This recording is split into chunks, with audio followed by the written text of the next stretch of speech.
Hindi po batayan yan mga kaibigan. Maling unawa ang kanilang nauunawaan. Hindi po batayan yan mga kaibigan. Maling unawa ang kanilang nauunawaan. Hindi po batayan yan mga kaibigan. Maling unawa ang kanilang nauunawaan.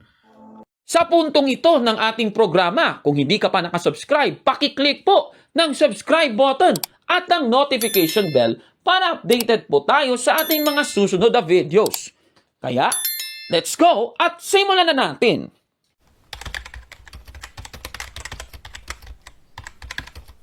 Magandang araw mga kapatid and welcome na naman sa isang episode ng Factbusters PH. Babasahin muna natin ang Roma 14:17. Ganito po ang ating mababasa. Sapagkat ang paghahari ng Diyos ay hindi tungkol sa pagkain o inumin. Ito ay tungkol sa matuwid na pamumuhay, kapayapaan at kagalakan na ipinagkakaloob ng Espiritu Santo. At base po sa ating binasa, ayon po kay Pablo, ang kaharian ng Diyos ay hindi tungkol sa ating kinakain at iniinom mga kapatid. Tayong mga Katoliko ay naninindigan na nilinis na ng ating Panginoong Kristo ang lahat ng pagkain, kaya pwede na pong kainin yung mga sinasabing pinagbabawal nila. Naku, kagaya nitong mababasa natin sa 1 Corinto 10:25, ang sabi dito, lahat ng ipinagbibili sa pamilihan ay kanin ninyo at huwag kayong magsipagtanong ng anumang dahilan sa budhi. Klarong-klaro ng ating nabasa mga kapatid. Lahat ng ipinagbibili sa pamilihan ay kanin ninyo ayon sa Biblia. Ngayon, ang ating tatalakayin sa episode na ito ay umiikot dito po sa 1 Corinto 10:25. Kasi ginagamit ito ng Iglesia Katolika para sabihin na pwede nang kainin ang dinuguan mga kababayan o yung pagkain na may dugo mga kapatid. Pero tutol ng tutol ang ibang mga sektang pangrelihiyon. At isa na nga dito, si SLTV. Ang tanong, ano ba ang sinasabi ni SLTV tungkol po sa pagkain ng dinuguan? Ito, pakinggan natin. SLTV, mga kapatid. Ang kanilang paboritong pinagbabatayan tungkol po dun sa okay na okay daw yung pagkain ng dinuguan, dahil po dito sa binasa nila sa 1 Corinthians chapter 10 sa verse 25 na ganito kasi ang sinasabi ayon sa kanilang nabasa. Gusto ko pong basahin ulit mga kaibigan. Ganito ang sinasabi, lahat ng ipinagbibili sa pamilihan ay kanin ninyo at huwag kayong magsipagtanong ng anuman dahilan sa budhi. So dahil ganun ang sinabi ng Apostol Pablo, okay na okay daw ang dinuguan sapagkat ang dinuguan ay nabibili po doon sa pamilihan. So sabi dito na lahat ng ipinagbibili sa pamilihan ay kanin ninyo at huwag kayong magsipagtanong pa. Ayan. Hindi po batayan yan mga kaibigan. Maling unawa ang kanilang nauunawaan. Hindi po batayan yan mga kaibigan. Maling unawa ang kanilang nauunawaan. Hindi po batayan yan mga kaibigan. Maling unawa ang kanilang nauunawaan. Ayan, napakinggan po natin si SLTV mga kababayan at ayon sa kanya, mali daw ang unawa ng mga Katoliko sa paggamit nila ng 1 Corinto 10:25 para depensahan ang pagkain ng dinuguan. Ang tanong mga kapatid, totoo ba ito mga kababayan? Paano kaya ipapalusot ni SLTV ang paggamit na ito ng nasabing talata? Ano ba dapat, Mr. SLTV? Ito, pakinggan natin siya mga kapatid. Hindi po batayan yan mga kaibigan. Maling unawa ang kanilang nauunawaan. Bakit ko po sinabi na mali po mga kaibigan? Doon po sa verse 24, hindi nila binasa ito. Ganito ang sinasabi. huwag hanapin ninuman ang sa kanyang sarili, kundi ang ikabubuti ng kapwa. Dito mga kaibigan, sa verse 24, ang isang tao, no, kung ikaw ay alagad ng Diyos, pag bumili ka sa palengke o sa pamilihan, no, huwag hanapin ninuman ang sa kanyang sarili. Huwag ka nang magtanong. Huwag mo nang tanungin, bibili ka sana ng, kunwari, bibili ka ng pagkain. Huwag mo nang tanungin na ito ba ay inihain sa Diyos-Diyosan? Ito ba ay dinuguan? So huwag ka nang magtanong. Dahil para bang pinapakita mo na ikaw ay maka-Diyos masyado, sobra kang santo kung ganon. Huwag yung sarili mo ang iniisip mo, kundi yung ikabubuti ng kapwa. Kasi masaktan yung tao, yung nagtitinda kung ganun ang tanong mo. Kaya bilhin mo na lang. No? Pero hindi ibig sabihin, dahil sinabi na anumang bilihin, anumang ipagbibili sa pamilihan ay kanin ninyo, huwag kayong magtanong-tanong pa. Ibig bang sabihin, pag nakabili ka ng itlog, no? Kasi nabibili sa pamilihan yung itlog wala ka bang karapatan? Hindi mo na ba tanggalin yung baka? Pati ba yung baka kanin mo? Pag nakabili ka ng papaya o pag nakabili ka ng sibuyas, wag mo na bang balatan? Kung ano naman yung hindi dapat kainin, itapon mo, mga kaibigan. Hindi dahil sinabi sa bersikulo kung ano yung mga mabibili sa pamilihan, kanin ninyo, may mabibili doon na walis May mabibili doon na Tupperware. So hindi ibig sabihin dahil lahat na mabibili sa pamilihan ay kanin mo, pilihin mo naman yung tama at yung karapat-dapat na kainin. Kung alam mo na dinuguan, bakit mo pa bilihin? Yun lang naman ang logic nun, mga kaibigan. So mali po yung kanilang interpretasyon na dahil sinabi na lahat ng mabibili ay kanin mo, yung baka ng itlog, itlog yun So, pati ba yung baka? Kaya kung ano yung hindi karapat-dapat, itapon mo. Huwag mong kainin. Ganun po, mga kaibigan. Ganun pala yun? Nako yung ginawa niya, nagbasa siya ng talata. Unang Korinto 10:24 na yung nakasulat ay ganito. Huwag hanapin ninuman ang sa kaniyang sarili, kundi ang ikabubuti ng kapwa. At ayon po kay SLTV, mga kababayan, ibig sabihin daw nito, ng unang Korinto 10:25, ang tinutukoy daw ay ang tama at karapat-dapat na kainin. Pagkatapos, sabi niya, pati ba yung balat ng itlog, hindi daw kasali iyon kasi nabibili naman yung itlog sa pamilihan. Naku, grabe talaga ito. Tapos sabi pa niya, pati daw yung balat ng papaya at sibuyas, hindi rin kasali iyon. Kahit mabibili pa ito sa pamilihan, mga kababayan. Pagkatapos, sabi nga ni Mr. SLTV, kahit nga doon sa pamilihan, mabibili naman yung walis at Tupperware. Hindi ibig sabihin nun, kakainin mo na rin yung walis at Tupperware. Nako, grabe naman talaga itong pilosopong itong taong ito. Nako ang tanong. Ang kanya bang paliwanag, tama, mga kapatid? Susuriin natin yan, mga kababayan, Balikan natin ang talata sa unang Korinto 10:25. May binabanggit dito na pamilihan. Lahat ng ipinagbibili sa pamilihan ay kanin ninyo.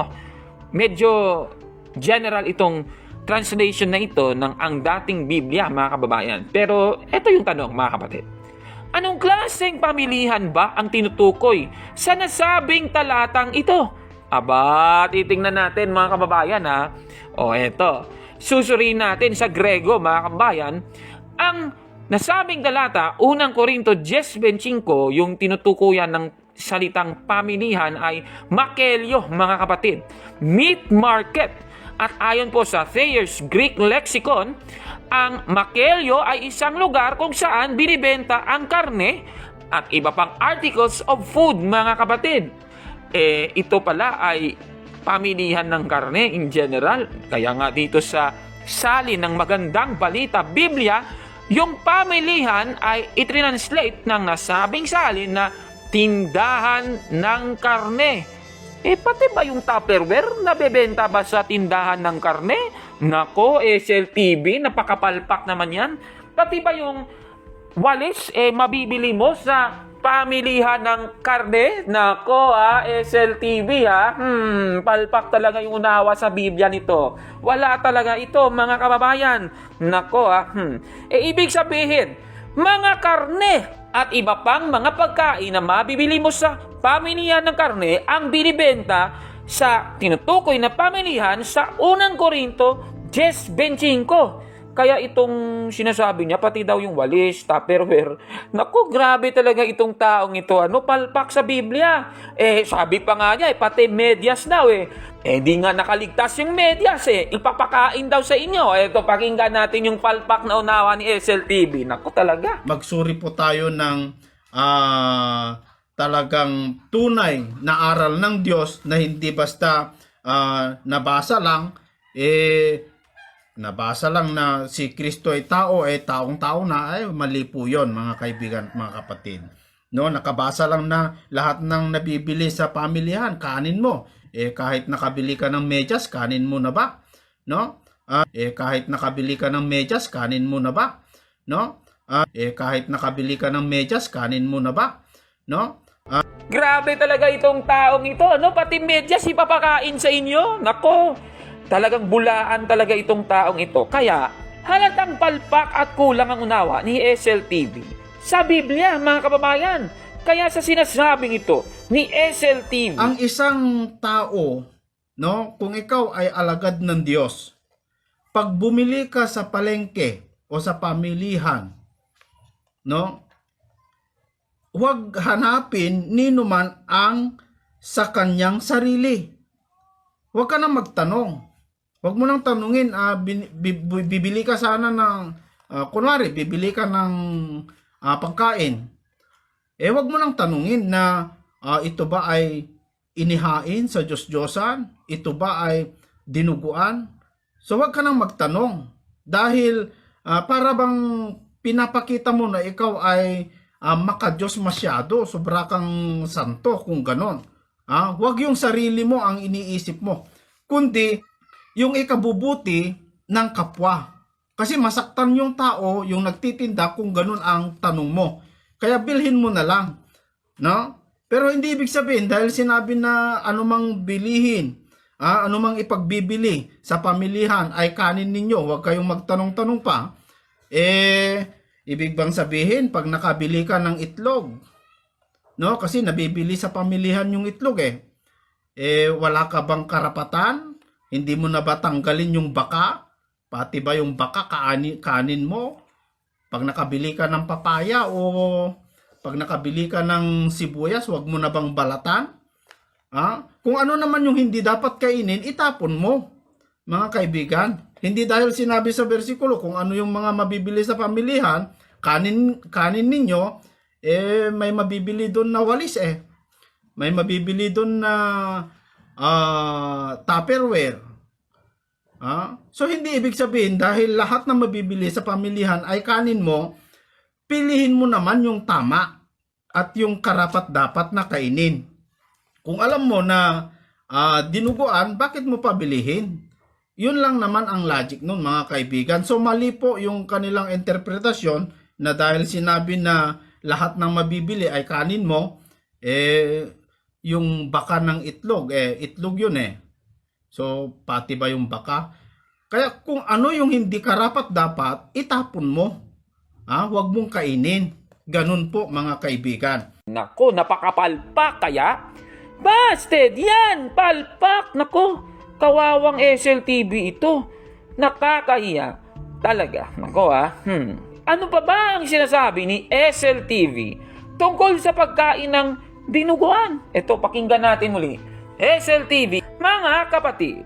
Sabi pa nila dito sa verse 27, gusto ko pong basahin, kung kayong aanyayahan ng isang hindi sumasampalataya at ibig ninyong pumaroon, ang anumang ihain sa inyo ay kanin ninyo at huwag kayong magsipagtanong ng anuman dahilan sa budhi.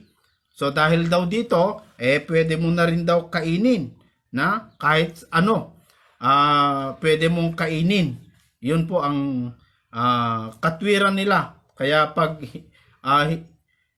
naghanda sila ng dinuguan, kainin mo kasi lahat, sabi daw ni Apostol Pablo. Pero dito po sa verse 28, mga kaibigan, hindi rin nila binasa, sabi dito, datapwat kung sa inyo'y may magsabi, ito'y inihandog na hain, ay huwag ninyong kainin dahilan doon sa nagpahayag at dahilan sa budhi. So, meron namang sinasabi ni Apostol Pablo na pag inaanyayahan ka ng hindi sumasampalataya at naghain sa harap mo ng mga pagkain, kainin mo, huwag ka nang magtanong-tanong para lang hindi masaktan yung tao. Pag naghanda para sa'yo, ito ba ay inihain mo sa Diyos-Diyosan? Ito ba ay dinuguan? Huwag ka nang magtanong-tanong para hindi naman masaktan yung tao. No? Yun ang ibig sabihin ni Pablo. Pero pag nakita mo na dinuguan, o pag may magsabi, sabi sa verse 28, na nagpahayag na ito ay inihain sa mga Diyos-Diyosan, dahil dun sa nagsabi o dahil dun sa nakita mo na dinuguan, huwag mo nang kanin. Yun ang ibig sabihin, mga kaibigan. No? So mali po ang kanilang unawa tungkol po sa mga versikulo na kanilang pinapahayag, mga kaibigan at mga kapatid. Ay, okay. Ganun ba yon? Sige, titignan natin Ayon kay SLTV, mga kapatid, mali daw ang unawa ng mga Katoliko sa paggamit nila ng unang Korinto 10:27 para depensahan ang pagkain ng dinuguan. At binasa niya yung unang Korinto 10:27 na ito naman yung nakalagay, kung kayo'y aanyayahan ng isang hindi sumasampalataya at ibig ninyong pumaroon, ang anumang ihain sa inyo ay kanin ninyo at huwag kayong magsipagtanong ng anumang dahilan dahil sa budhi. Nako, ayon po kay SLTV, mali daw ang pagkakaunawa ng mga Katoliko sa nasabing talatang ito. Ang tanong, totoo kaya itong sinasabi ni Mr. SLTV? Napanood po natin kanina, yung palusot ni SLTV, binasa niya yung susunod na talata, unang Korinto 10:28, na ganito naman yung nakalagay. Datapwat kung sa inyo'y may magsabi, ito'y inihandog na hain, ay huwag ninyong kanin, dahilan doon sa nagpahayag at dahilan ng budhi. At ayon kay Mr. SLTV, itong phrase na ito'y inihandog na hain ay huwag ninyong kanin, parang iba ata yung pakahulugan ni Mr. SLTV. Kung titignan ninyo sa ibang salin, halimbawa itong sa Magandang Balita Biblia, ito'y inialay sa mga Diyos-Diyosan. Yan ang nakalagay, mga kababayan. Hindi naman sinabi sa talata na huwag kainin ang dinuguan, mga kababayan, kundi huwag kainin ang pagkain na inihandog sa Diyos-Diyosan. Yun po yung nakalagay, mga kababayan. Halata naman talagang dinagdagan ni SLTV. Sabi pa niya, huwag daw kainin yung inihandog na hain. Tapos in-insert naman niya yung kanyang sinasabing, bawal kainin ang dugo. Wala namang nakasulat na ganun. Nako SLTV talaga.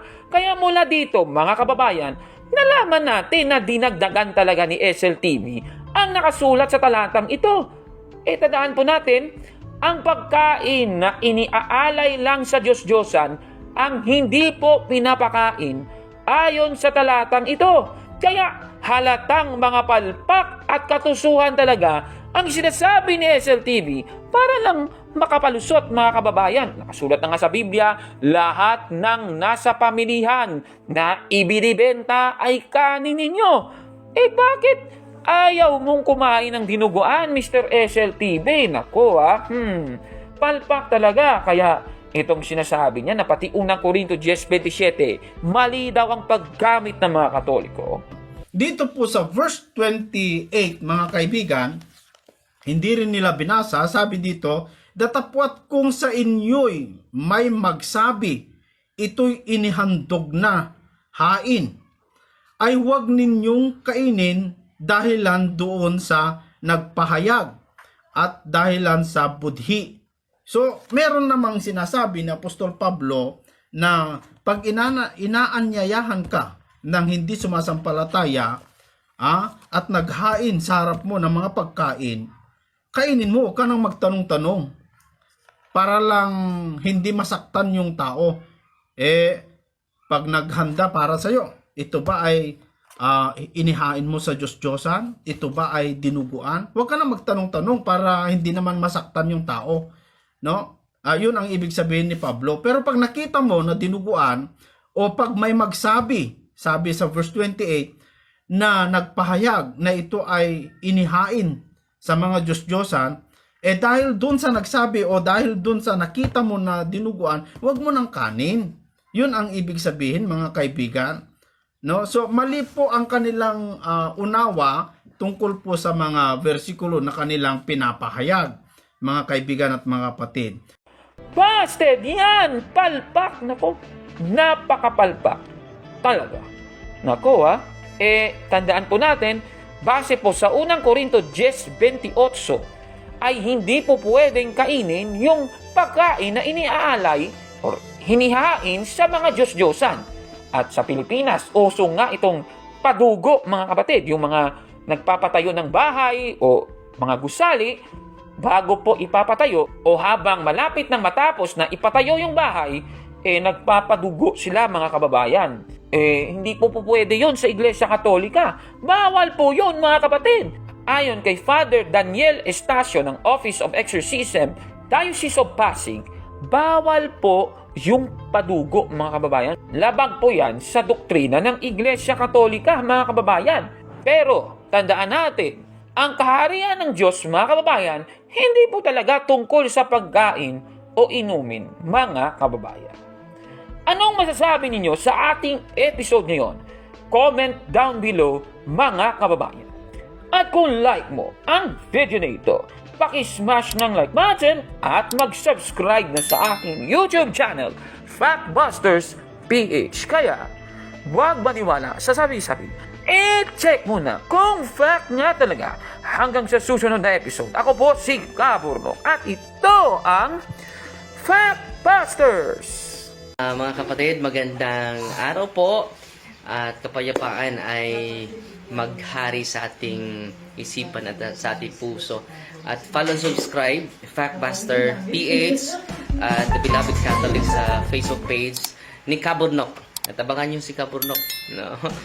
Dahil marami siyang i-reveal na mga maling aral at matutuhanan natin ang katotohanan. Dahil ang katotohanan ay magbigay sa atin ng tunay na kalayaan. God bless!